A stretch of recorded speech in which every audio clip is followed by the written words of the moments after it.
United States Supreme Court has issued an opinion on former President Trump's ballot eligibility. Let's bring in Kelly Meyer with the very latest and how the high court ruled. Kelly. Yeah, hey, Marnie. Well, they really were waiting up until the 11th hour. Voters in Colorado go to the polls starting tomorrow on Super Tuesday, as Alina was just mentioning there. But this is something that we were out here about a little over 3 weeks ago when they were here with these oral arguments. And it seemed then that the justices were skeptical of Colorado Supreme Court decision to remove Trump from the ballot. Now, it's interesting that Trump's name is already printed on that ballot when voters go to the polls there tomorrow. It was printed off in early January. But this is something that they have reversed now, these justices. And this was something that former President Trump was pushing for. We heard from him that day when they heard the oral arguments.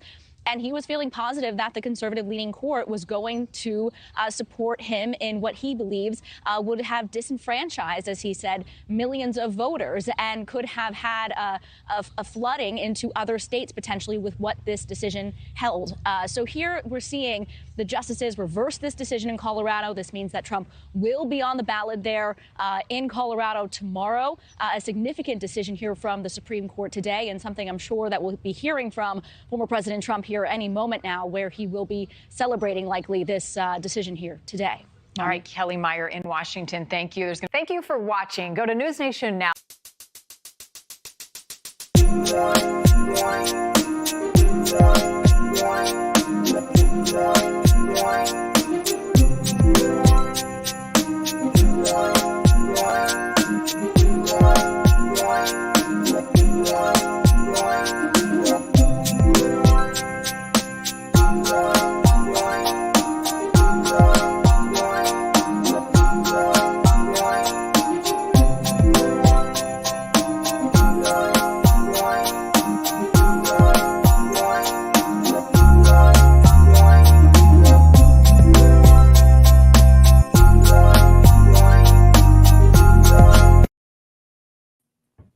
What's up, Patriots? What's going on? It is Monday, March 4th, 2024. Happy to be with you. We got a whole lot to talk about in a short time to do it. Let me introduce the godfather of conservative radio, Mr. Hutch Bailey Jr. What's up, Hutch? Hi, Wayne, Jason, and ladies and gentlemen. Just glad to be here, ready to make this happen. What you got on your wall, man? On which side? This side? Or this side? Yeah, this side. Yeah. That's Alphonse and Don Corleone. Don Corleone. Oh. All right. Let me also introduce Mr. Jason Robinson from Muslim Soda. What's up, Jason? Hutch Wayne audience. Thanks for tuning in, folks. 9-0. That's a big number. Wait, huh? Oh, 9. Yeah. 9-0, baby. If many of you don't or haven't heard by now, the court came down 9-0 judgment, and look, unanimous. Basically, it was a slap down of, well, in my opinion, it was a slap down of why did y'all bring this up here in the first place? It was a DUI checkpoint. Yes. Basically, yeah. So, I was like, okay. What's next? I'm like the big one. Yeah, the immunity one. Yeah, that's the big one. Oh, that's right. You know what? For some reason, there's so many of them. Well, we do have that 1512 case coming up for the January 6th guy too. That'll be big, and the district court ruled on that on Friday.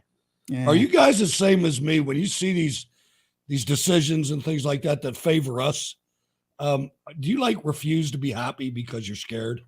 You know what? This morning, that's how I felt this morning. I was like, okay, I'm gonna post this. But I was like, I mean, for me, I was looking at the bottom of that thing. And I don't know if this was for Trump, but this could have been for somebody else. Did y'all read the bottom of that thing? I read all 20 pages. It said, let me see. It said, and I don't know why it would say this, but because the Constitution makes Congress rather than the states responsible for enforcing Section 3 against federal office holders and candidates. and then they say we reverse. I'm like, how are they saying if Congress can do it? Because if that's the case, you get an all Democratic Congress up there, Democrats and Republicans, not Democrats and Republicans. If you get a fully unified uniparty up there, they could stop somebody from running if they needed to. Sure. I mean, this is the problem. This is where we are. This is why our schools are the biggest weapon they have. Yep. Yeah. Yeah. What do? We send our kids to the Democrats' basic training. That's what sending your kids to a public school is. And if you send them to college, you send them to advanced training. I can see that. Well, I was going to say, as predicted on the Wayne Dupree show, 9-0. Like we said, this would be the ruling. If you read the ruling, the first 14 pages go through a lot of the legal arguments and said it's a federal issue. But if you look at the opinions at the bottom, those are scary for the next case. Because the Democrats, the 3 Democrat justices in their response said, in this case, the court must decide whether Colorado may keep a presidential candidate off the ballot on the grounds that he is an oath-breaking insurrectionist and then disqualified from holding federal office under Section 3. So that indicates that those 3 justices tend to side on, and that's what we said, like they weren't going to touch the insurrection thing. The fact the Democrats put that in the ruling, and even Amy Coney Barrett, who might end up being a bad justice, she says the majority's choice of a different path leaves the remaining justices with the choice how to respond. In my judgment, it is not time to amplify disagreement with stringency. The court has settled the politically charged issue in the volatile season of a presidential election, particularly in this circumstance. Writings on the court should turn down the national temperature, not up. For present purposes, our differences are less important than our unanimously. All 9 justices agreed. So she's very careful in her language, saying, hey, folks, all we're saying is individual states can't remove Trump. And in the majority opinion, basically they kicked it back to Congress and said, if you guys want to try to remove somebody from insurrection, write some laws to that effect. Well, charge him, impeach him. I don't think it's a problem. I mean, if they're gonna be able to do that, they have to charge him first. Right. If you're gonna say you have to step down because you're an insurrectionist, who says I'm an insurrectionist? Right. You know, that's the thing. I think what she's doing is what typically Republicans do. Establishment Republicans. She's going along to get along. Right. She's making sure that she can still come to dinner. And that happens a lot, man. It does. That happens a lot. But never with Democrats. Right. Only with us. Right. Only with us. Right. Go along to get. You know what? A long time ago, we used to say, the only people in Congress that are worried really about polls is Republicans. Yep. They're the only ones that are really, and because all I remember hearing all the time was the polling numbers. The Republicans are at the lower. They're at 12% approval, 11% approval, 10% approval, and it's like. And then they come out for gun control. Right. Yeah. Yeah. So yeah. Want to thank everybody for tuning in, watching us on the platform that you are watching. I am waiting on bait and breath right now because I had a talk on Friday, and we're it's trying to get us on a network is something that I've been trying to do for a long time, and we're gonna see. I'm gonna see. I mean, this is the one that's gonna make your jaw drop when it happens, but that's something that we're worried about. We got Peter Schweitzer coming on at the bottom of the half an hour. He's going to talk about his new book, Blood Money. And we've been talking about China. and we've been informing, educating all of you too about the CCP and what they're up to for the last year. So that'd be great too. But back to back to Trump, because Super Tuesday is tomorrow. And Trump only needs, 1,215 delegates to win the nomination. I think, and, he swept basically the weekend. He swept everything except for DC. And he says, well, I didn't campaign there because, they're swamp. But from what I had heard earlier last weekend, DC was probably the only one that was going to win. Right. And DC is not even a state. So to me, Nikki Haley winning DC, and I really don't want to linger on Nikki Haley too much, but for her winning DC just shows that she's won the establishment. Yeah, I think one of the most critical things that they could do for our country if Trump wins is get a badass Secretary of the Interior and come in there and start. You talk about decoupling from the CCP. Let's decouple from DC. Right. I'm dead serious, man. These people go in there, and you can even hear Tucker Carlson even says it. These people go in there and they work for the government, and they're a slave. All they want is more tax money. Yep. There's not a government employee out there that wants freaking tax cuts. Here's the astounding number about that Haley DC win. Population of DC is roughly 670,000 people. And Nikki Haley got 1,200 votes and Donald Trump got 600 votes. So if you think out of 670,000 people, there was just over 2,000 is all that voted. Think of how Democrat that is, hardcore Democrat. And then think of all these people where they're pulling from that jury pool.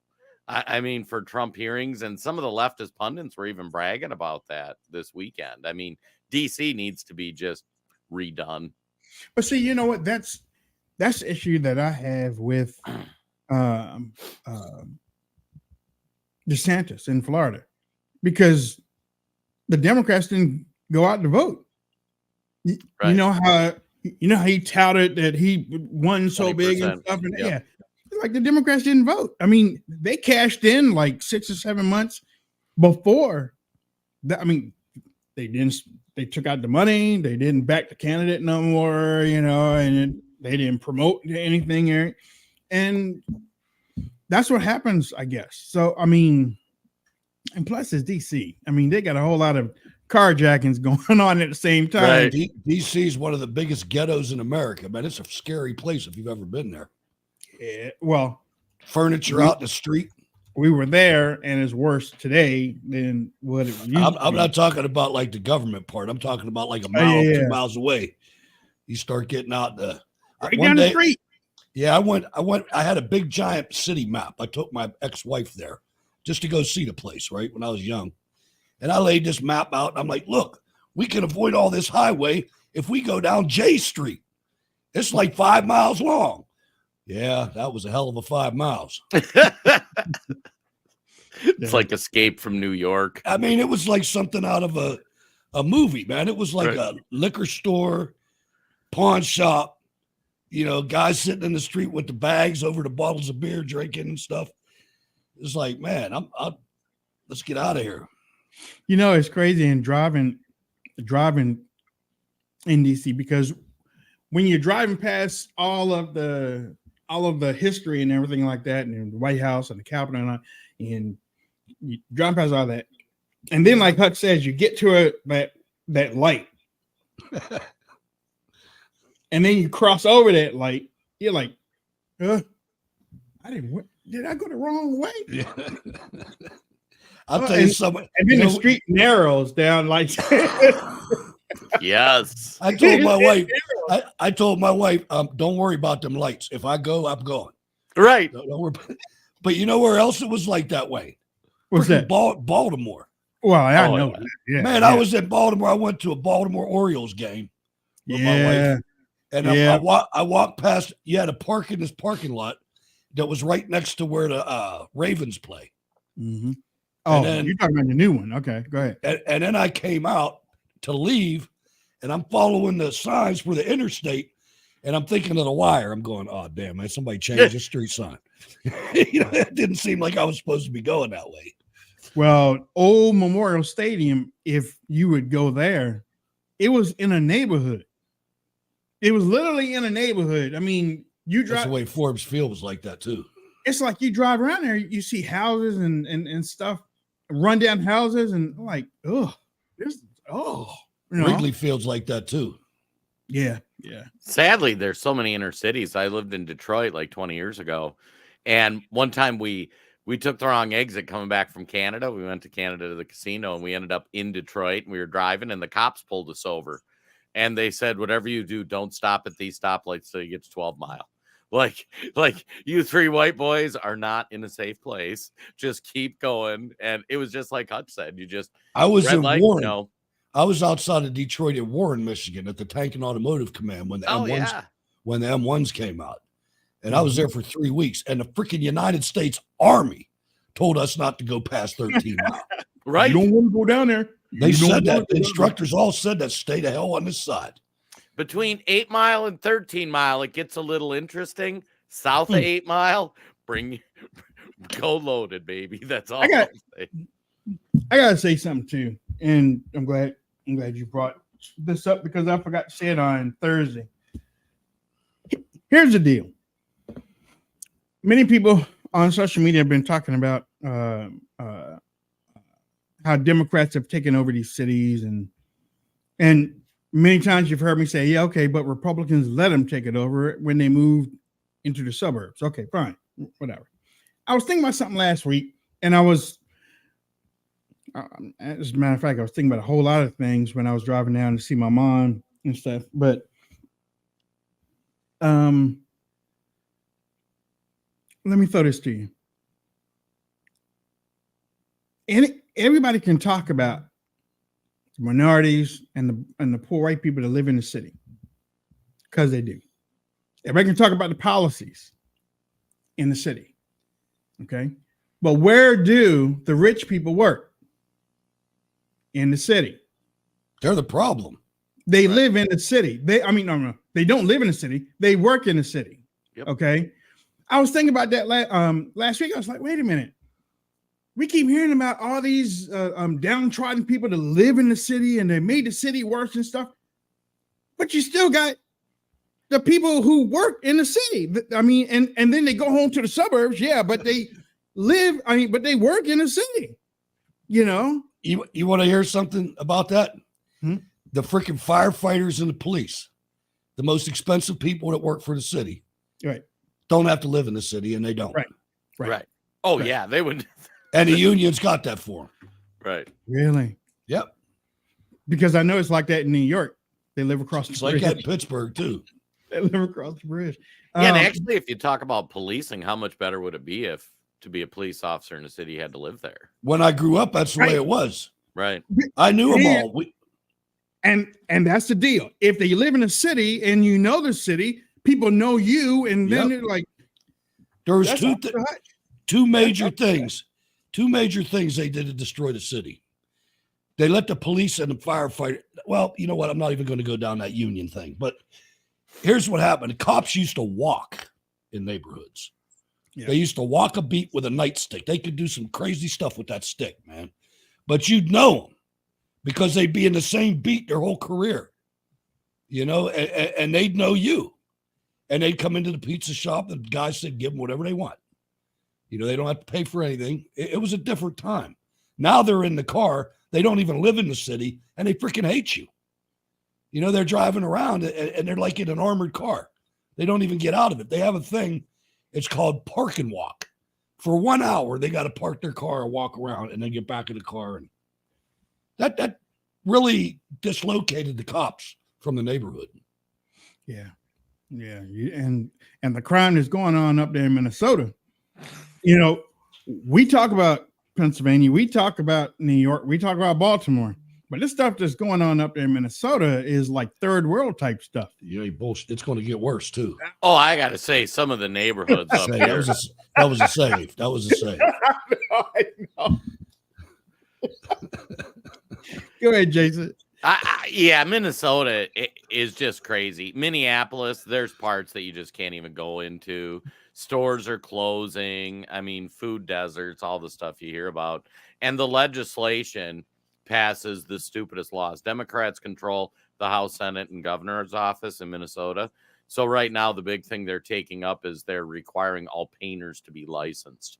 So if you want to hire a painter instead of just hiring a painter, they need to go get certified, licensed with the state. Like, that's what we're going after. Criminals are walking free. There's homeless camps for blocks. There's drug deals. I remember back when I worked in retail, I had a retail store that was in Minneapolis on Broadway Avenue. I took my son there once, and you just observe building security. That's part of what you did in a regional role. And there was two guys on the curb, and he's like, "Hey, Dad, what are those?" I'm like, "Oh, they're drug dealers." And then sure enough, like 5 minutes later, somebody pulls up, they do a drug deal, and then the kids just stand there, and then they drive off. And we stood there like 15 minutes. We just watched and then the cops pull up. "Hey guys, how's it going?" "Oh, good." And then the cops just take off. And my son's like, "They're just doing drug deals on the street?" I'm like, yeah. That's just what Minneapolis is. You must have went deep in there, because I don't see, baby. That's the hood. Yeah. I mean, if there's one thing I don't do, I don't hang downtown. I mean, if I go to Baltimore, if I go to the city, I'm down there and out, baby. I'm down there and out. I'm the same way. I don't even like going to Pittsburgh. But I don't like paying for parking like that. Right. Yeah.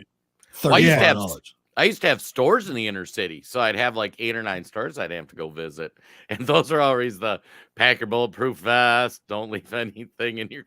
Like, there were times where your car just got broken into, and it was it's a shame too, because I remember back when there was all kind of stores everywhere.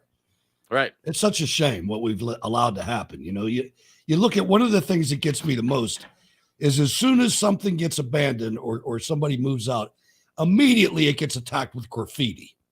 Right. That there is just horrible. And the other thing is, when I see stuff that's abandoned, I'm blessed here, because back in the 1800s, Pittsburgh was a real big industrial giant. There was a ton of money here, and they invested it in all this architecture. This just beautiful architecture with gargoyles and, just all kinds of different ornate stuff. When you see that abandoned, that hurts, man. That's sad. Yeah. I think Soldiers and Sailors Memorial Hall had like freaking 60-foot ceilings or something like that. Real just magnificent stuff. Damn. So with Super Tuesday happening tomorrow, and Trump needing only 1,215 delegates, I guess one of the major questions shouldn't be is, when is Nikki Haley getting in? That shouldn't be the major question. The major question should be, when is Joe Biden getting out? Because opinion after opinion after opinion, and the polls that are coming out right now, these things are knocking him down more and more. You know how you hear, if you continue to hear bad news and it sticks to you bad news, that usually the bad news starts to stick and stuff? He's in the toilet right now. Justifiably, he's in the toilet. I don't know about this. I mean, for everything that's happening right now, I don't know how they can say the economy is doing so good when 90% of everything else is doing so bad. And the people on the street can't tell you that the economy is doing good, except for a few paid undecided people that are saying that, "Oh no, I'm fine." But for the majority, people are not. So when did y'all say that? Did y'all say he was going to make it to the convention, or did y'all say he was going to get out? I was going to say, I got our guessing sheet, and Hutch and I both landed on he'll drop out either at the convention or after. You said he would drop out halfway through the primary. That was the original prediction. I said that. Yeah, that's what you said. So we're in that zone between, because when's their convention? It's like August or something, isn't it? July. Yeah, July. August. Yeah, so we're in the, Wayne is right. Hutch and I said it would be at or right around the convention, so they couldn't have a primary. And then Hutch thinks it's going to be, initially was Gavin. I said Gavin. You said they're going to roll with big Kamala Harris. I can't wait for Wayne to be right, because I so want. I know. I just want to witness a Kamala Harris presidential campaign. I think Michelle Obama would be nuts if she took it. Right. If I was him, I'd get the hell out of the country and keep my head low from now on for the rest of my life. Could you? I mean, and honestly, that's the way that I've been looking at it. Can you imagine? No. How our side, I'm talking about MAGA and all of, can you imagine our side seeing that she's going to run and she's not qualified? Can you imagine that? I mean, oh my God, people might start eating crackers and cheese just to donate money for campaign videos and stuff to say how ridiculous. I mean, is that where America is now? Right. I can't believe we did it the first time. Right. Well, yeah. I got to say, none of these politicians make their own decision. And if the numbers look bad enough, the Democrats, whoever's deciding these things behind the scenes, they may go up to Big Mike and go, "You're in. We got nothing. We're gonna have to drop you into this race." And then who knows what happens? I don't know. I can't see it. I mean, it might not be her choice. No. It's her choice. I think if I was her, if you look at the vast amount of crimes that they have committed so far, if I was them, I'd duck. Right. I just would. I wouldn't want the scrutiny. But I mean, that's why, like Nikki Haley, she won't drop out ever because her handlers are telling her not to. The only independent one's Trump. Jason, mark this down. You said you don't think she's going to drop out, right? Not after Super Tuesday. I mean, she'll go up to the convention. Dude, if she, okay, put this down for me. 12/27. She's going to get out by Friday. Oh, wow. I don't think she's got much time left either. Dude, she's going to get out by Friday. Look, it's a joke. This is one of those butt whippings that you got for stealing something or taking something that wasn't yours or lying to your parents when you were really young, and you got that super duper butt whipping of the whole century. This is something that she's getting. She's getting a major butt whipping. Doesn't matter. She's got her next job lined up at Boeing or BlackRock. They got millions already. Okay, well, right. I can see her going to Boeing, whatnot, but dude, it's over. I'm not convinced she's not going to run third party. She could be the Democrat nominee, and it wouldn't shock me at this point. She is bought and paid for by the establishment, and she is going to do whatever they tell her to do. That's just how it is. Long as she got money, Nikki ain't going to listen. She's out of money. Listen. No, you can say that. There's a whole lot of people that got money. They ain't got enough money. See, that's as long as she got money. If she ain't got enough money, she getting out. She might have I really hope you're right. Let her stay in. Who cares? Right. Yeah. Well, I mean, we all know that we're all thinking general anyway. Nobody's thinking about this primary seriously. Well, and it's kind of like when we talk to Peter Schweitzer, like these guys don't make their own independent decisions. These politicians like Nikki. Yeah. Nikki's just somebody wrote her a check. Here's what you're going to go do. Here's how it's going to go down. And they're just going to keep doing it as long as they want to. You know, it's just like the people owned by the Chinese. Yeah. Coming to the show is a friend of ours. I've been watching him for a long time. He is the epitome of what a journalist should be. And we used to have people around look just like, and I'm glad he's still carrying the mantle, but there aren't a whole lot of people like him is out there right now. But he has a new book out called Blood Money.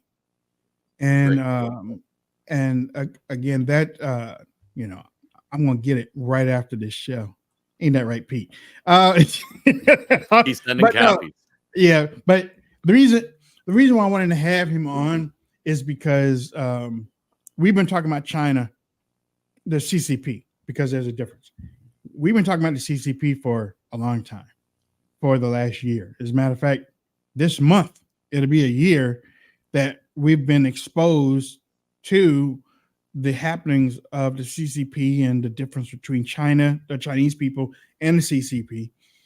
And for him to develop this book, and I'm not taking anything away from the new federal state of China because they do their own thing too. But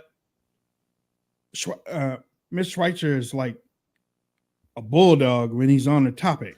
You know, he gets down to the Milton Cranny, and we're going to bring him on right now. Mr. Peter Schweitzer, what's up, man? How you doing? Hey, great, Wayne. How you doing, man? I'm all right. Let me introduce Hutch Bailey Jr. and Jason Robinson. Hello, Mr. Schweitzer. Glad to have you on the show. Thanks for coming. Great to see you guys. Great to be with you. Thanks for having me on. You are, if you haven't hit the term legend, you're on your way to it because of your journalistic way that you go about things. Really precise. You really get in deep dive. And so when your stuff comes out, books, movies, whatever, when these things come out, you can almost bet the farm that the stuff that you put is real. Now, how did you dive into Blood Money? Give our audience an idea about what it's about, but how did you dive into it? It's a great question, Wayne. It's always hard to know how you're inspired to pick up certain subjects. I got interested in this because I've looked over the course of the last, 5-6 years, and there's so many things in our country I don't recognize, that I wonder what's going on. I mean, we've had in the past violence in our street, but it seems worse. There's a lot of social chaos. We've got, all these movements like, the trans movement out there. You got people dying of fentanyl in a major way. And I just sort of wanted to try to see what brings it all together. Does anything bring it together? And a lot of these things the origins are things that are organic to the United States, right? We've had violence in the past. We've had, social conflict in the streets, but I really came to the conclusion after looking around more than a year of research that China's doing a lot to fan the flames. And Right. The picture that I have in my mind, Wayne, is, America's on fire. China's standing there with an empty can and gasoline. And our leaders are watching this and they're really not saying much about it. And that's what this, I think, is really about. It's what China's doing. And I go into great detail, but it's also about how our leaders are failing us for, I think, a variety of reasons. So, Peter, I wonder if you just started dealing with this specific, the CCP specifically during Blood Money, or did a lot of that carry over from Clinton cash? Because they were also very in deep with the Chinese communists. Yeah, the CCP angle has been kind of present. I always contrast it with Russia. I mean, I'm not saying that Russia doesn't present some threat to the United States, but Russia's a declining power. I mean, their economy's not in good shape. They've got demographic problems. They're isolated. China's this ascendant power. So they are getting more powerful and getting more powerful year after year. I really latched on to the China component because I looked at two big problems we face. One was the COVID. More than 1 million Americans died. I highlight in the book how the CCP actually added to our body count. And then you've got the fentanyl crisis, where it's now the leading cause of death for Americans under the age of 45.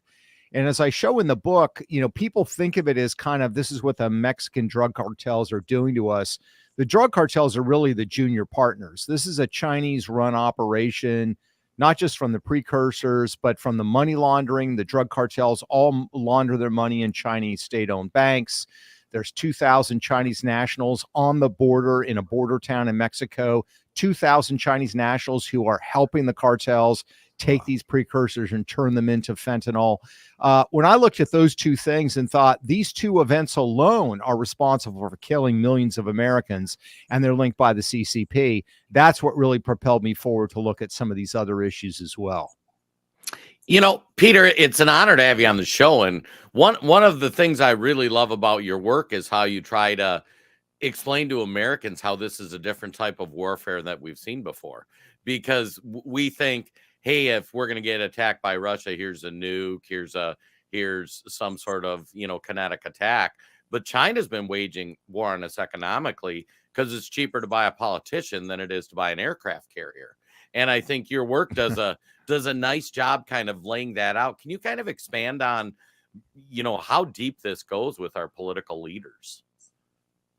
Yeah, the Chinese call it disintegration warfare, and the idea is as old as Sun Tzu, the famous strategist you see quoted all the time online, where he basically said, look, the great strategist is the one who defeats their enemy without actually fighting them. And that, I think, is certainly China's strategy. And when you start to look around at a lot of the issues we face, it becomes pretty apparent. And then the question becomes, why are so many of our leaders, not all, but so many of our leaders non-responsive?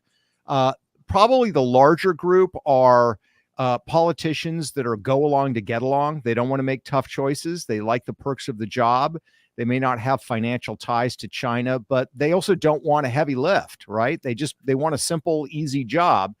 And once you accept the reality of what China's doing to us, you can't have a normal relationship with this country. And as I think Wayne pointed out early on, we're talking about a problem with the CCP, not with the Chinese people. The Chinese people are the biggest victims of the CCP. So we always need to distinguish that.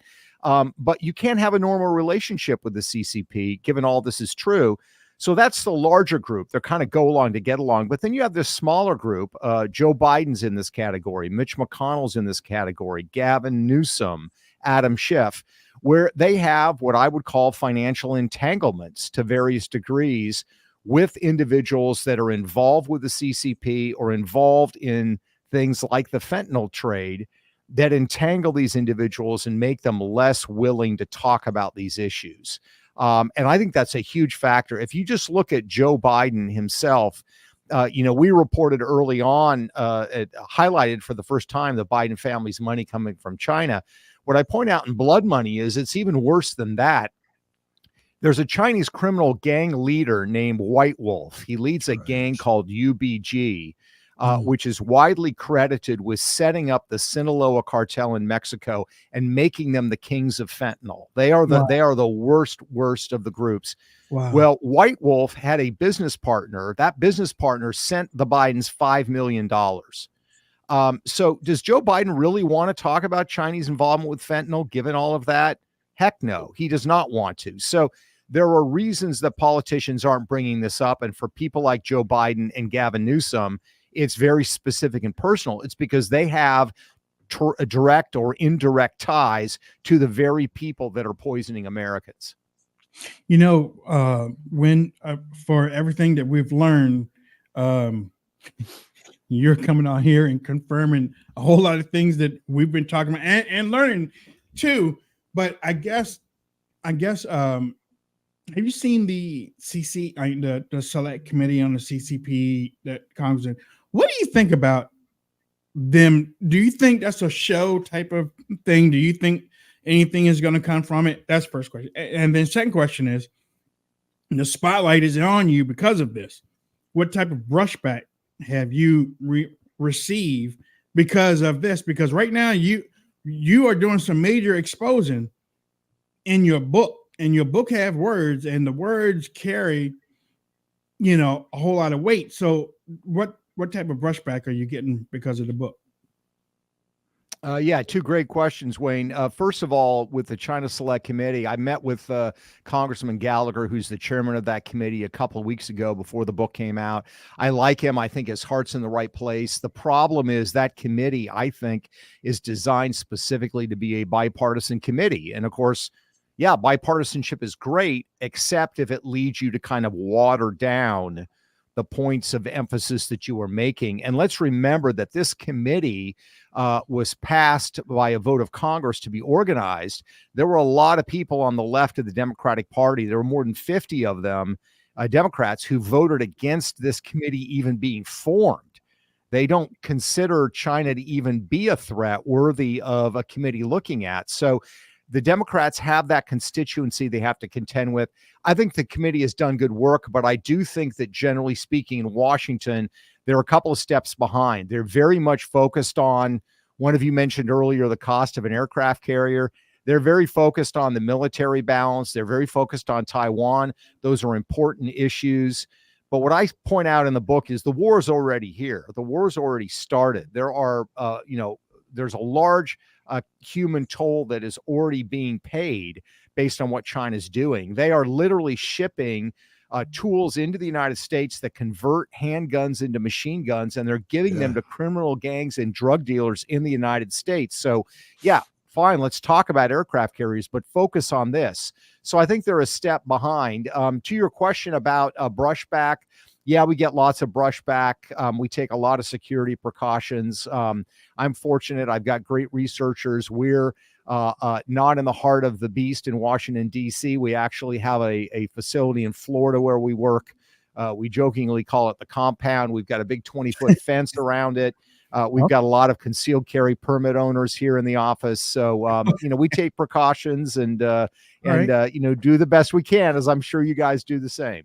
Good for you. I'll tell you, I often think that a lot of times we waste our time trying to focus on like Joe Biden or Hunter Biden, because you're never going to get these guys. And he's going to walk off the world stage pretty soon, one way or another anyway. Mm-hmm. But when you get guys like you've uncovered, like Schiff, and like some of the, like maybe Mitch McConnell, tell us a little bit about the details on some of these B-level guys that maybe we could get put in prison. Yeah, I mean, Mitch McConnell, I've talked about him a little bit before we expand on this. I mean, Mitch McConnell does what the Chinese call a big help with a little bad mouth. That's actually a phrase that the CCP uses when they form business commercial ties with politicians in the West. They understand that they've got to criticize China on human rights and things, but they want big help on the big things. And the big things are making sure that China gets access to our financial markets, access to our commercial markets. And Mitch McConnell has done that. And the reason I think so is because back in 1993, he took a trip to China with his new wife, Elaine Chao, and his father-in-law, James Chao, who owned a then small shipping company called Foremost Shipping. And they arrived in China. Mitch McConnell was a U.S. senator by now. They took a trip. They were there as guests of the Chinese State Shipbuilding Corporation, which, as it sounds, is a Chinese government-owned business. It's also the largest military contractor in China. And the Chinese State Shipbuilding Corporation said to the family, hey, look, we will build these big ships for you. You're in the shipping business. We'll build them for you. We'll finance the construction of those ships. We'll provide crews to man those ships. We'll give you contracts to ship goods and raw materials for Chinese companies across the Pacific. And the Chao family said, that sounds great. That sounds good to us. And so it really made the family very wealthy. And Foremost Shipping now is a big operation with a lot of vessels. And James Chao has given gifts to Mitch McConnell over the years, one of which was between $5 and $25 million. So Mitch McConnell himself personally benefited from this. And the problem is this makes them dependent upon the Chinese government. And if Mitch McConnell were to say or do something that really pissed off Beijing, they could destroy the Chao family shipping business overnight. So that's the leverage they have on Mitch McConnell. And that's why Mitch McConnell, I believe, will never step out of line as it revolves around China. As it involves Adam Schiff, it's more on the money laundering side of the equation. Adam Schiff had in his district a big donor and a company operating called Allied Wallet. It was headed by a guy named Adnan Khawaja. He and the executives from his company gave Schiff's campaign more than $100,000 in 2016. And Khawaja also opened doors for Adam Schiff. He set up a meeting where Schiff met with a Saudi prince in Beverly Hills at a private meeting. The problem is that even when Schiff was accepting this money, Khawaja was already publicly known to have been under FBI investigation for a variety of criminal activity, including money laundering. And in fact, he was charged with that crime and fled the country. And Khawaja had a partnership with a Chinese entity that was laundering money for Chinese organized crime. Chinese organized crime, of course, is majorly involved in the fentanyl trade. So you can see why a guy like Adam Schiff never talks about China's involvement with the fentanyl trade, talks very little about fentanyl in general, even though in his own congressional district from 2016 to the present, there has been a 1,200% increase in fentanyl poisonings in his district. But he doesn't talk about it because to talk about it and to talk about China's role in money laundering and everything else would blow back on him. And, politicians don't like to be embarrassed, so they brush this stuff aside. Oh, Peter, it's amazing. So much of this is similar information to what we see from the whistleblowers at the new federal state of China.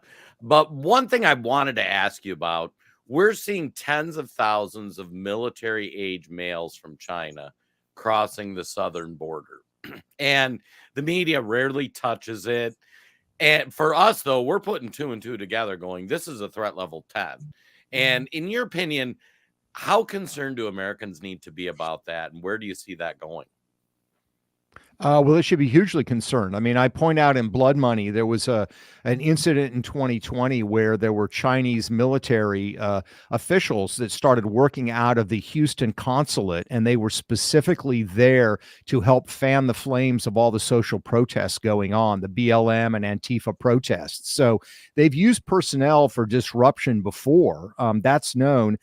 The second thing that I point out in the book is there's a huge problem in our country with illegal marijuana growths taking place from California to the state of Maine, and they all have something in common. Over 90% of them are being done by Chinese nationals who are in the country illegally. In the state of Maine alone, there are 300 of these. Just in the state of Maine, 300 of them done by illegal Chinese nationals. Yeah, and this is not, by the way, like marijuana from the 1990s that people smoked in college. This is highly potent stuff. It's often laced with fentanyl. It's much more potent than the stuff that's being legally sold. So it's a form of drug warfare on the United States. And this is being done in Oklahoma, California, Washington State, Maine, everywhere. And the common denominator everywhere is the vast majority of these are done by illegal Chinese nationals in the country. Industrial strength too. Right. Yes. Industrial strength. It's money making, and it's a way of poisoning and targeting Americans with drug warfare, and they're coming in the country illegally. I want to have you back on. I have to have you back on.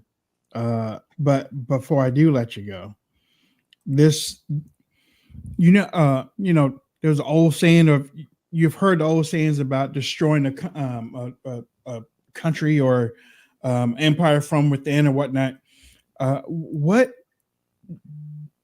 Give our audience some last thoughts about what they should be doing and with the information that you have in your book, and what they should be looking for to instruct their families or to inform their families about this CCP infiltration about that's happening in this country, please.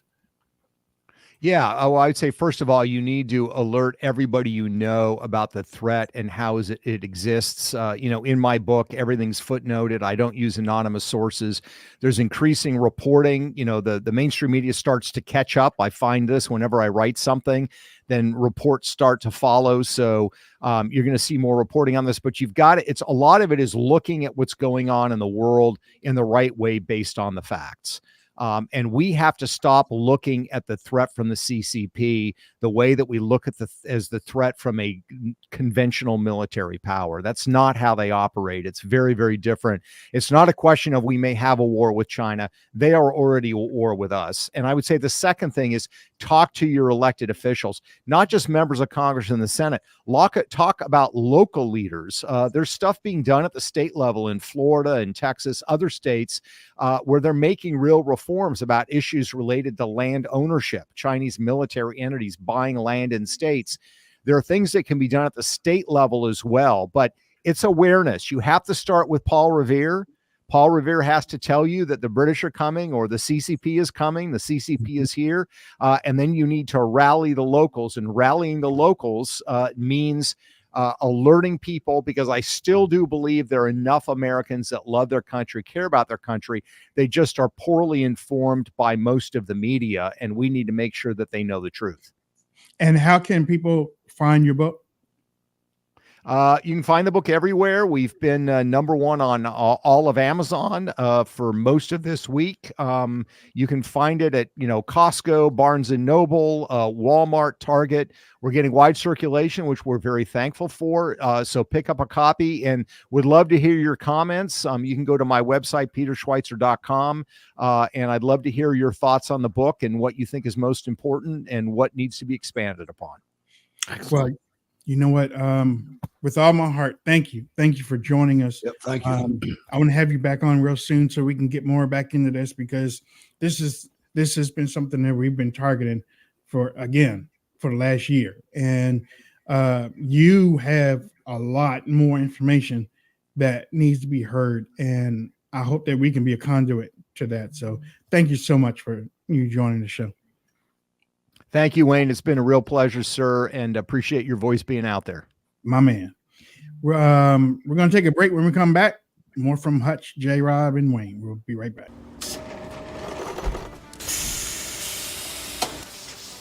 When I invented MyPillow, my passion was to help each and every one of you. And 20 years later, all of your support is what keeps us going. Because of you, we've been able to create thousands of USA jobs and help millions get the best sleep ever. To thank you, my employees and I are bringing you a limited edition MyPillow. The Giza Elegance MyPillow is made with my patented adjustable fill, the most amazing cotton, and a 2-inch pipe gusset. It has 4 custom loft levels, machine washable and dryable, and you get my 60-day money-back guarantee and 10-year warranty. Go to MyPillow.com or call the number on your screen. Use your promo code to get your limited edition 20th anniversary MyPillow queen size. Retails for $69.98, now only $19.98. That's right, get a queen size MyPillow for only $19.98. From all of us here at MyPillow, thanks America! Instant coffee, decaf, latte, espresso, Americano.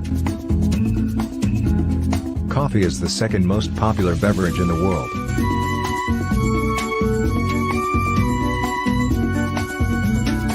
In United States, more than 450 million cups of coffee are consumed per day. But the top spot for coffee lovers in the world is Finland, where, according to International Coffee Organization, each person consumes an average of 12 kilograms of coffee beans per year.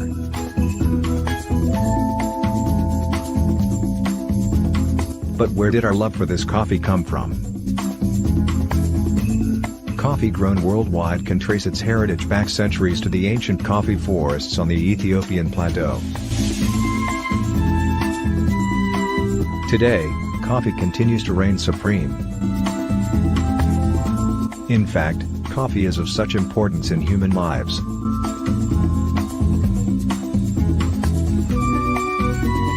No matter where these coffee come from, we can all agree that a good cup of coffee can make our day.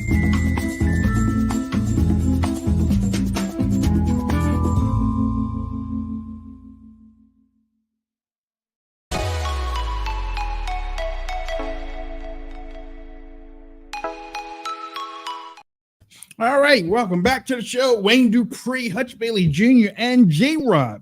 You can go to splitrawcoffee.com and use the promo code WD-SHOW and get your savings off of that. You know, it's kind of funny showing the MyPillow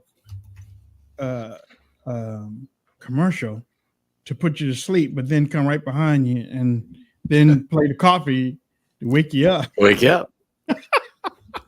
So I'm listening to the commercial and it said coffee is the number 2 beverage in the world. Yeah, what's number 1? Water. Oh, okay. I had to check. I can see that too. I prefer coffee. I've been drinking a whole lot of it. And by the way, those that have got the Split Rock coffee, send us your testimonies. What do you think about it? Because I know it's great. I love it. So I wish I'd have found it earlier when I used to get acid attacks. Yeah, me too. I did not even know that you get acid attacks from. Man, Bitcoin is at $67,000. Giddy up. Dogcoin's going nuts too. If you got any of that. Which one? Doge. That one's going up too? Yeah, that one's going up too. Yeah, I'm not in. I tried it. I ain't in it. I'm not in crypto. Stock market's doing good too. Stock market's going bananas with inflation. Is it really? Mm-hmm. You know what? What I hear about houses? There was a expert that said next year something's coming next year because of the economy and the inflation and different things like that. He was like, the housing, the houses are already up to 7.5%, close to 8% now. Yeah, you can't afford the money. Can't do it. I'll tell you, I know Jason said this a bunch of times, but I saw it written down and it kind of slapped me in the head. We're borrowing $1 trillion every 100 days. Yeah. Our debt's going up.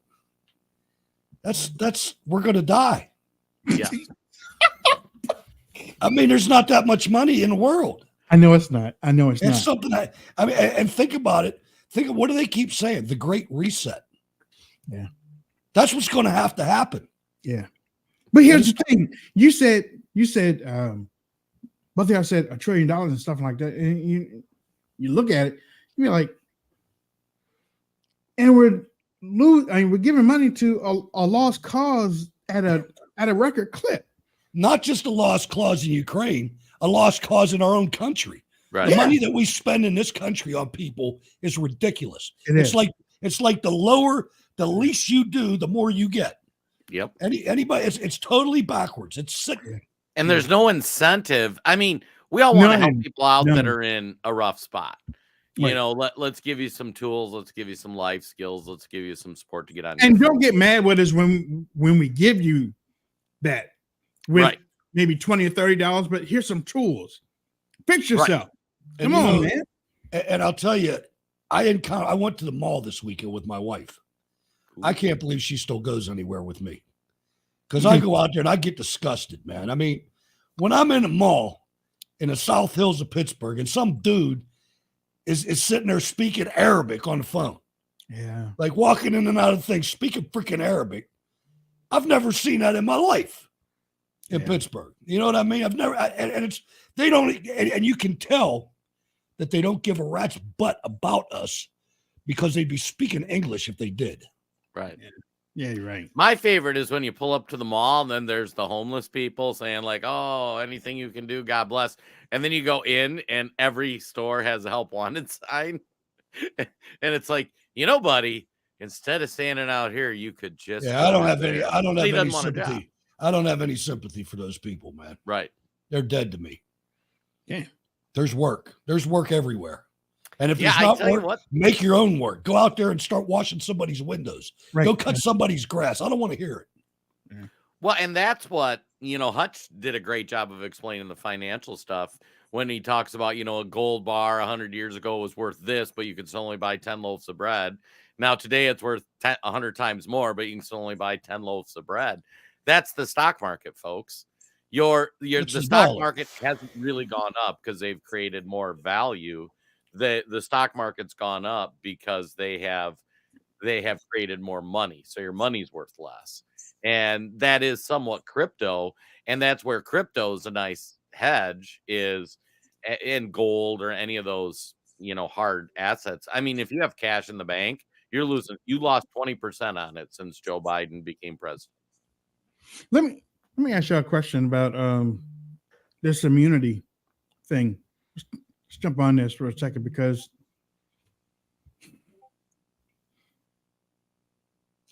should a president have immunity? Yes or no? Yes. They should and do. Okay. understanding that they really don't have immunity. They just Correct. have immunity from the court. Okay. They still have to answer to Congress. Correct. They still have to answer to Congress. They can But still they- be impeached. But they can't go to jail for it. If they're impeached, they can. I don't know.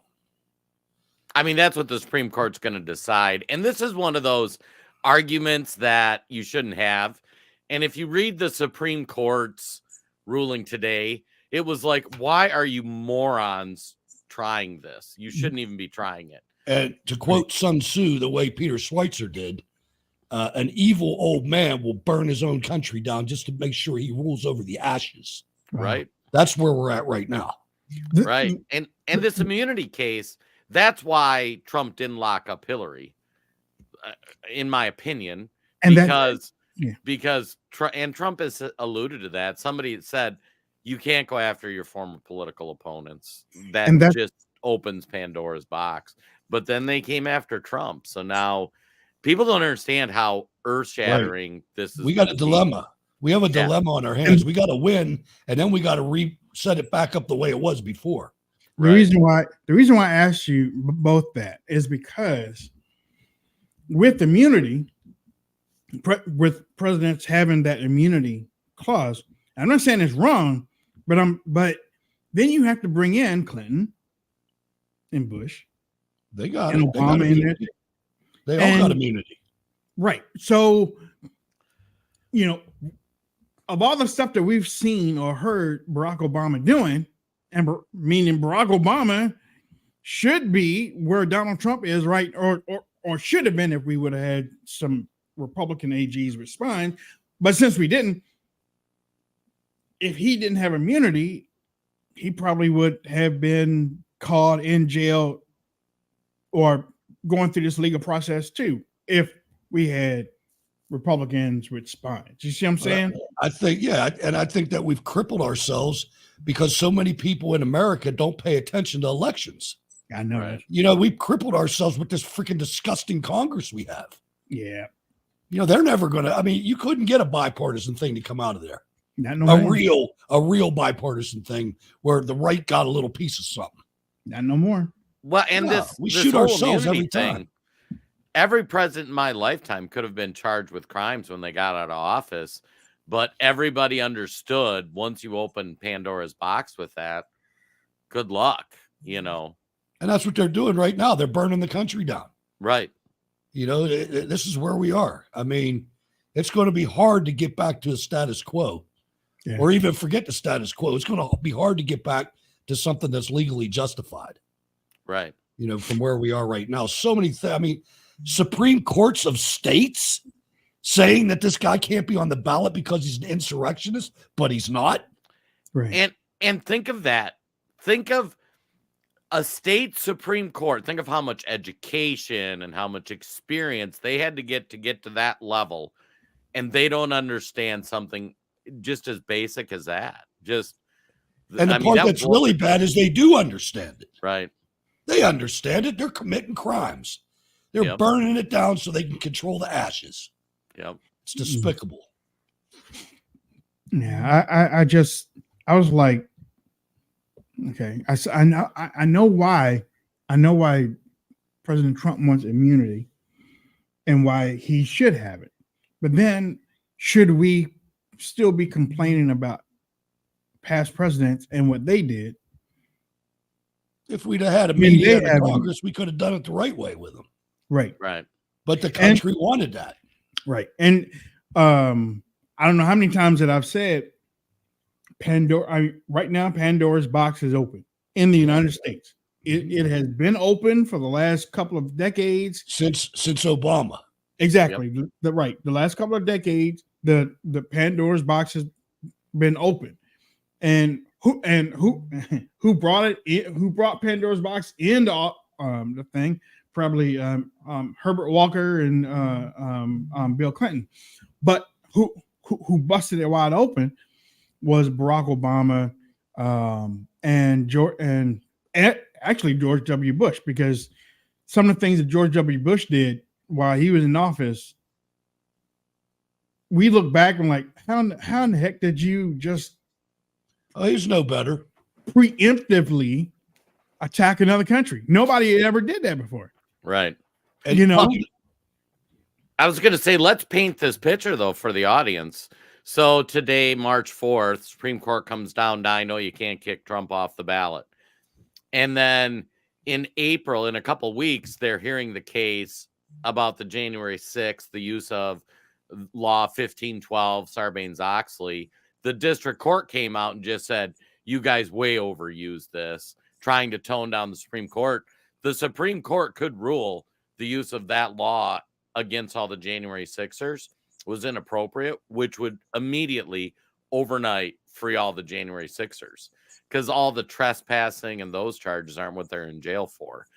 And then you follow that up in June, if they rule correctly where presidents have immunity. Can you imagine what the world will look like come August, September, October? I'll tell you what I want to see. I was thinking about this last night. I read a report last night that the Federal Bureau of Prisons is freaking beaming in high-frequency noise in these cell blocks where these J6 guys are. So they can't even sleep. I'll tell you what, at the end of the day, if we pull this out, if we save this nation, I want every freaking prison guard involved in that to be tried. I swear we've got to get control of this. Once you're in that world, I know probably none of our listeners have ever experienced any of this, but let me tell you something. There's a lot of people in federal prison right now, and you could be put there like this, just like those guys were. They went to Washington, D.C., and they walked around with signs, and they followed the crowd in between the velvet lines, and 6 months later, they're in federal prison for 3 years, getting shuffled around, getting diesel treatment. Once you're in there, you have no more say-so. Well, and you bring up a good point, too. We had Steve Baker on the show a while ago, who was getting in trouble for his January 6th reporting. I mean, he's just a reporter. And last week he got arrested and they handcuffed him and they escorted him into the thing. I mean, they actually arrested a journalist. Yep. And even the indictment, if you read it, he was arrested for doing journalism. And I agree with Hutch. Those federal officers that put handcuffs on that man deserve to be in prison. I'm talking about the guys that are running the prison. Oh, yeah, the guys running the prison torturing these guys. But these folks in these positions of power in these institutions, you are the guards at the concentration camp, and it's going to take some members with courage to say this is wrong. We can't. You see these January 6 guys, you hear stories of what's happening to them. Somebody in that prison needs to be a whistleblower. Absolutely. And they need to come out and say, this is what we're doing to Americans. Even if it's another convict, whatever. Right. You know, this is I'm gonna try to get Steve on because I'd also read some things that Daily Wire, but I'd also read some things about stuff that he allegedly just said. And I think that's probably what caused some of this thing to happen. But with the journalistic type of side, again, you're bastardizing the freedom of speech to what a person could say and whatnot, and then bringing the FBI to walk them out in cuffs, and they release them later because, dude, honestly, you gonna put somebody in jail for what they said? I mean, he was taking photos. I mean, if that's the way you really want to be, the jail should be filled up right now for a whole lot of things that people say on social media or on the street. Yep. You know what I'm saying? Let me quantify what I said when I said that this started at Obama, because obviously it started before that. But one of the things that Obama did magnificently and every day of his administration was he filled these agencies with Marxists. Yep. Every one of these agencies, I don't care if it's the Department of Agriculture or every single department across the whole government has Obama people in it. He took 8 years to do that. Those are the people running the BOP. Those are the people running the FBI, the DOJ, every place. That was brilliant of the guy. And the weaponization, I tell this story, but I was working in corporate America and I worked with a lot of nonprofits. And you'd go into a conservative one that was facing their 4th audit in 5 years, and you'd go to a liberal one and you'd be like, how come you guys aren't getting audited at all? We haven't ever been audited. And you would just see it just right. And you hear about it, but then, I work with like 20, 30 different groups, and I'm like, wow, this just keeps happening. Some other federal bureaucracies going after, some food shelf for auditing their food license and all this stuff. The beef processor in New York. Right. Yeah. It is crazy. Let me, Jason, you mentioned earlier about Amy Coney Barrett, her thing. I just saw that CNN had something to say. To do that. But I also want to talk about another concurring opinion, and that's from Justice Barrett. And here it's interesting. She doesn't want to sign on to what the liberals are saying because they're arguing that they went too far. She said, in my judgment, this is not the time to amplify disagreement with stridency. The court has settled a politically charged issue in a volatile season of a presidential election. Yes, fair, true. But Laura, that's what the Supreme Court does. They settle volatile questions of national significance. So this quote could come back to haunt her because she goes on to say, particularly in this circumstance, writings on the court. Basically, I'm only confirming to our audience what Jason has said earlier, that it could come back to later on with the immunity thing. Well, in the immunity case, the lefties are not going to vote for immunity.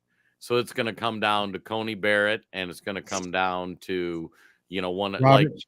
Roberts probably. So, and that one's going to be a 5-4 decision, which so if you say it goes 9-0 on it goes to ballot, goes January 6th, and then you get a 5-4 in that. That's going to be scary. Yeah. I mean, because it seems like Kavanaugh might not have sided with Coney Barrett in this one, but lately they've been sort of bookends on their decisions together too. So, I mean, last week when I asked y'all where y'all were, y'all said y'all were worried, and I was looking at that, kind of posted that because I said I was worried too. But I think that the decision today makes me a little bit less worried. Not a whole lot, but a little bit less. I mean, these things they gain momentum. Oh, I think it could be a better decision than that with immunity. I hope I'm right. I mean, probably not, but I mean, how can you look at Bill Clinton, George W. How can you look at all those presidents and say this guy's different? As a judge, I'm saying, as a Supreme Court justice. They've been doing that. I mean, because if you look at the 4 or 5 decisions before this one, it seemed like so many have been going, and I know many of our side have not been looking. But if you look at some of the decisions that have been coming out of the Supreme Court or just coming down, I mean, it's some not major losses. It's losses on our side that keep coming down at one after another, and our side has just been quiet. Nobody's saying nothing. Well, that's like I said. I refuse to get happy. Right. Yeah, that's what that is right there. It's like, oh man, just be quiet. Well, here was the thing. From the beginning, I thought this first one would be 9-0. And that's because I thought they would lean in, the judges, which is how it came out, you'd get the lefties to not comment on insurrection, but just say you can't do this because of voter disenfranchisement. And that's pretty much what the lefties said. But they actually used some of that language about the insurrection in their opinion. And I don't know how the leftist judges can rule on immunity without addressing what happened on January 6th. I can't figure out what angle you could have where they could say, yeah, we won't do this, because I think if you ask them, they believe January 6th was an insurrection, and that's just what they believe. So, and I mean, one of them doesn't even know what a woman is, so we're not setting a very high bar. Man. Yeah, it's true. That is true. Let's see what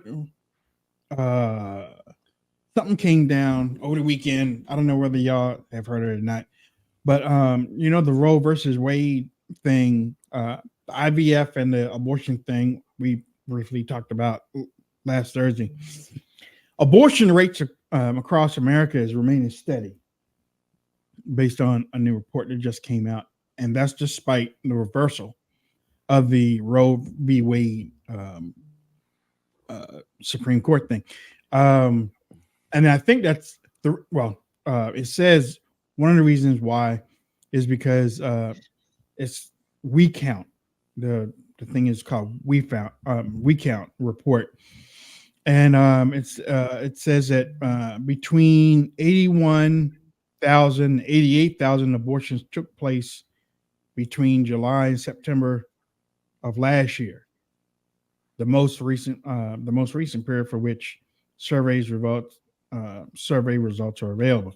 Those numbers are slightly lower than the monthly average of 86,000 from April through June 2022. But basically it's saying that the number of monthly abortions has dropped to nearly zero in states with bans, but they have risen in states that allow the abortions, like Florida. Okay. Yeah, Florida does. Ron. Okay. That allow abortion, Florida, Illinois, and Kansas, which border states with bans. Okay. So these people are traveling into these states to get it, and I don't know if y'all remember, but when this came down from the Supreme Court, a lot of these corporations will give you a week. We'll pay you if that's what you want to do. You want to go to another state. Think about that, man. Think where people's priorities are, man. I know. We'll give you money to travel to another state. It's the most important thing to these morons. Not only that, we'll give you money to travel to get an abortion, and then the military says, well, we'll give you money to transform you into another sex. How can we not just agree as a nation? Just, use some sort of birth control. Can we stop it before we make a baby? Is this too much to ask? Is it too much to ask to take a pill, get an IUD, wear a condom? For God's sake. I know. And if you do get a girl pregnant, man up. Yeah, right? I know. Well, yes and no. And I was getting ready to go 100% with you. The key is man. Well, no, the key is these women. These women get out there and they decide they can make the decision without the guy, because there are some guys out here who want to be fathers, and there are a lot of liberal women out here I'm gonna make the decision, and because stop going to those women. Yeah, well, and here's the thing. Have you seen them? Oh no, I've seen them. Well, and here's the thing. There's all sorts of victims in an abortion. Roadkill. There's the woman, she's never the same. The man's never the same. The baby obviously is never the same. How about we just wear condoms and take birth control? Let's just, and then we quit fighting about it. Yeah. Because I don't know if people understand exactly how this pregnancy occurs, but it's pretty simple math. Yeah, there's two people around at the scene of the crime. So, right. But yeah, and maybe take it a little bit more seriously too. Right. Instead of making it just like going to the movies, how about let's think about what we're doing here before we do it. Yeah, maybe if you're going to have sex, you should say, would I want to have a child with this person? Exactly. And if the answer is no, perhaps let's not have sex. Because somewhere along the line, they added abortion as women's health. So why isn't having sex women's health too? Right. And one of the main things behind this, one of the main motives behind this pretty much worked. It's cheapening life. Right. That's what abortion is. It cheapens life. Yeah. If you can turn around and kill your own baby, you'll kill anybody. Well, and if you think of as a parent or as a person, part of your whole goal in life was, how do I make myself respectable to women so a woman will want me? A woman would try to make herself respectable to a man so that the man would want them, and then both would want to have children to carry on their bloodline. And I mean, you've just that was kind of the foundation of society. And now you've just completely blown all that up. You destroyed our young women, man. I mean, Jesus, right, man, the stuff you see, right? It's unbelievable. Yeah. But yeah, I saw that this weekend. And I was like, that really isn't getting any play, but okay, that's fine. San Francisco Giants manager, baseball has started now. The new Giants manager, what's his name? Couldn't tell you. I can't remember his name. I saw he came out with no Neil. Bob Melvin. Bob Melvin used to be with the Orioles, by the way. Yeah, he said, we're gonna stand when national anthem is played. We're gonna stand. And this don't have nothing to do with politics or patriotism. But he made it mandatory. He said it's about letting the other side know that we are ready to play. And he said that it's being respectful. So I'm like, good job, Bob Melvin, you know. Yeah, can we get politics out of sports so you can just watch sports again? Oh, I'll watch sports. I might turn the channel when certain things come on, but baseball is back, baby. And the Orioles look like they're doing good already. But it's only preseason. So I'm like, but just like the Pirates, Wayne ain't got no damn money. You know, they're good up until about, you know, they might even get in the playoffs. Yeah, I know. Yeah. Oh, real quick. Texas this morning. Yeah. And Georgia already did it, but Texas this morning. Dude, you're illegal. Regular law enforcement can arrest you. Yep. You see what they're doing in Arizona. I don't know if it's going to pass or not, but they got legislation in Arizona. If there's an illegal immigrant on your property, you can whack them. Shut up. Yeah. Yeah. Shut up. That's what we need to do right there. Okay. All right. Cucaracha. You want some new shoes? Dents. Those are my shoes. Those are my shoes. No. You want some new shoes? Sure. That was some new shoes. And that's another one where just don't let people come in the country without going through the appropriate process. This isn't complicated, man. I'm sorry. I'm sick of it. I am. I'm sick of it. I see them on the street, man. I can't stand it. Newcomers. They call them newcomers now because we did our best to try to tell you that migrant thing that they tried to slip on. They ain't migrants. They're not. No. They're not. Migrants come into work. They ain't newcomers either. They're getting ready to go. They just don't know it yet. Right. They are newcomers. Y'all. Don't get comfortable. Don't get too comfortable, guys. Yeah. Don't buy nothing on time. Yeah. Well, and it's so funny how stupid the country's become. Yeah. You have a huge percentage of the population that thinks just let anybody in. No verification, no qualifications, no. You got the Attorney General talking about getting rid of voter ID. Right. Yeah, I saw that this weekend. They were talking about voter ID, how it's racist. And seriously, of all things, to present an ID for voting is the most logical thing ever. How do you make an argument that it shouldn't just be a thing? They're burning it down so they can rule the ashes. Right. You like that. I like that too. Have you read Art of War? That's a great book. Mm-hmm. That's where it came from. I'm waiting for the movie. There was a movie about it. I know. Shogun is. Hey, how's your mom doing, by the way? Yeah. You know, there's a thing about when you're in have a sick loved one that has dementia and gets up in age type of thing, that you might have a family member, and maybe some of y'all can relate. If that family member is always around the sick loved one, they see the sick loved one different than you do. Yep.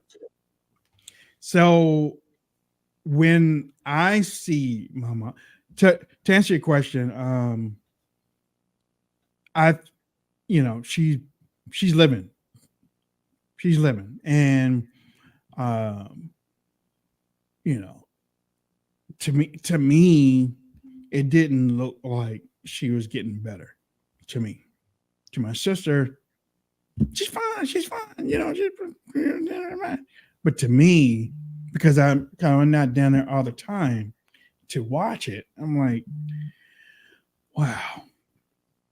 Because when you lose that type up here, I mean, she remembers old songs that she used to sing in church and stuff, and my sister sings those and everything, but to see her in that state, like it hurt. It hurt a long time, and that's why I said when I was driving back and forth to Cambridge this weekend, I was thinking about my mom, and I was thinking about certain things that we do on a regular basis, and I was thinking about some of the things that we say on the show, and I came to the conclusion or the idea, and we can talk about it later on in the week too, but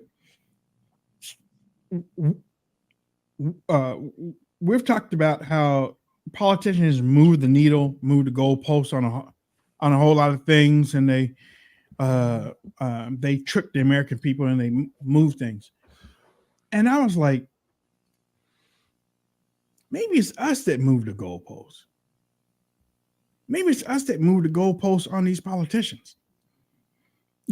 We accept or we reelect these people knowing full well that they shouldn't even be in office, but we move the goalposts to fit them into certain categories to, that person's better than this one, so might as well.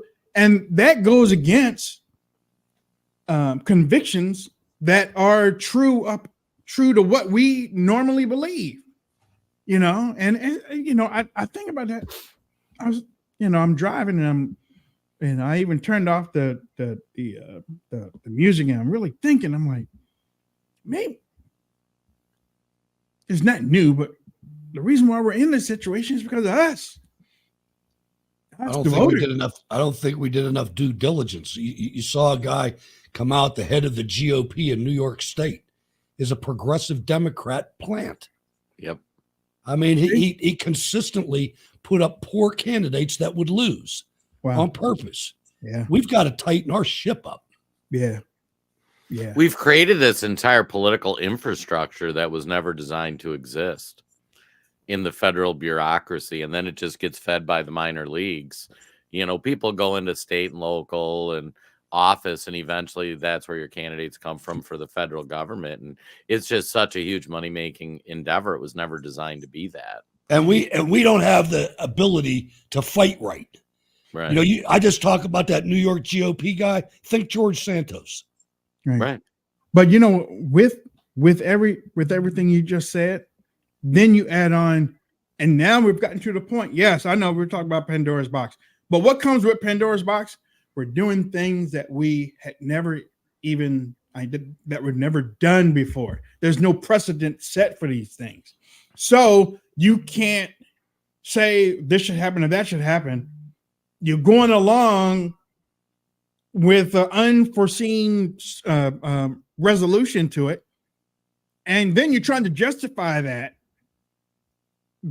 bad decision or bad result. You're trying to justify that in a way that makes you feel better. I mean, again, we as conservatives used to talk about not being so feely sensitive, tissue paper feeling type of stuff. I mean, honestly, I really thought we were fighting against that years ago, and this country has become more sensitive and heart. I can't believe they call me this, or I can't believe this person doesn't follow. This person doesn't do this. It's like, grow up. We don't have that much time on this earth, y'all. We don't. We got to get ready to go. We're going to be talking about so much stuff this week, but I want to thank everybody for tuning in. Jason, give me some last thoughts. Hutch, give me some last thoughts, and we are out. Folks, thanks for tuning in. Don't forget to share the show. Had a funny experience on the weekend. I went back and I watched the Dee Schneider congressional hearing with Tipper Gore from back in the day when they were talking about explicit lyrics. Twisted Sister was my favorite band growing up. And it was funny. And it was funny. There were two things that I took away from it. One, Tipper Gore might have been right, saying some of these explicit lyrics maybe we shouldn't be making so easy to get to. And the second thing is I remember when we used to have musicians that actually opposed the establishment. And now it's the opposite. Yeah, you're right. And we have no counterculture. Conservatives that go to church are the counterculture. It's insane. We live in a bizarre world. Over to you, Hutch. All right. A lot going on. Great show today. It was great to talk to Peter Schweitzer. That was a really good catch, Wayne. Yep. He's a trailblazer. See you guys tomorrow. See you tomorrow. Well, damn.